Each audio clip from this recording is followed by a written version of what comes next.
बलूचिस्तान के शहर तुर्बत में बलोच यकजहती कमेटी के सरबराह डॉक्टर माहरंग बलोच, सिमी दीन बलोच समेत खवातीन और मर्द सियासी कारकुनों की गिरफ्तारी और तशद्दुद के खिलाफ BNP केज की जानिब से जिले ऑर्गेनाइजर डॉक्टर अब्दुल गफूर बलोच की सरबराही में एहतजाजी रैली निकाली गई। तुर्बत प्रेस क्लब के सामने मुजाहरा किया गया। रैली और मुजाहरीन में बलोच यकजहती कमेटी केज के रहनुमा और कारकुनान शरीक थे।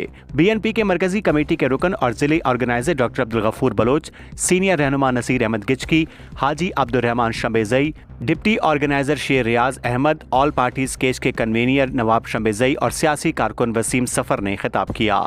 मुकर्रीन ने कहा कि बलूचिस्तान रकबे के लिहाज से पाकिस्तान का 43% है और मादनी वसाइल से मालामाल है, लेकिन 1947 में जबरी इल्हाक के बाद आज तक ना तो सरजमीन बलूचिस्तान को तरक्की दी गई और ना ही बलोच अवाम की खुशहाली पर तवज्जो दी गई। जुल्म बर्बरियत की इंतहा तो ये है कि बलोच नौजवानों को अगवा करके तशद्दुद के बाद उनकी लाशें फेंक दी जाती हैं और अब बलोच खवातीन को भी निशाना बनाया जा रहा है। उनके दुपट्टे छीने जा रहे हैं, उन्हें तशद्दुद का निशाना बनाया जा रहा है और सड़कों पर बेइज्जत करके घसीटा जा रहा है।